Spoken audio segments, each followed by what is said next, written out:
1971, I went to Africa and spent 3 weeks there, and I've never been the same.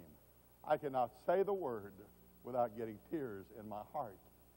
And when I went to Florida to preach the following month, I checked into a hotel where they were going to pick me up. I was preaching at the Florida Baptist Convention that evening, and when I woke up with a start about 5:30 that afternoon, I hadn't been thinking about missions, I hadn't been praying about missions, but I just woke up and the room was glistening white, and waves of love and passion for the lost people of the world, for other countries, was pouring over my soul. And I've traveled an awfully lot.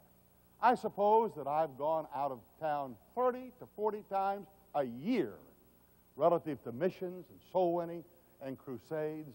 And in all of this time, to my knowledge, I've never gotten one letter, one phone call, one word of criticism.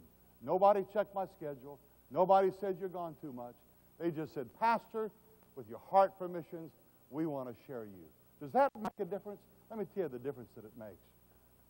Donna Schmoyer, one of our girls, is in Southwestern Seminary.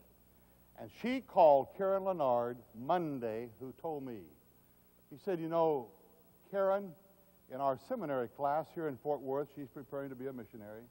She said, last Monday, the first day of class, the professor had us go around, and each one of us tell how we got saved.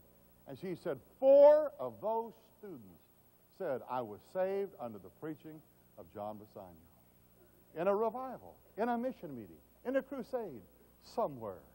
I got to thank you for letting me go and share my ministry with the world. A deacon said to me once in another church, we're checking our preacher's days, and he's out of town 3 days over the limit this year. He's gone too much. Always in demand. Everybody wants to hear him preach. I said, Deacon, let me tell you something.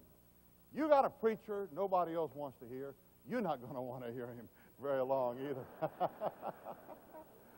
Ruth Graham, Billy's wife, made a lovely statement when she said, in response to the question, how can you stand your husband gone all the time? And she said, you know, I'd rather be married to Billy Graham most of the time than any other man in the world all the time. Well, I got to tell you, I'd rather be your pastor most of the time than any other churches all the time. And I felt like you shared that, and I've got to say, thank you for letting me share my ministry with others. I know what Paul meant.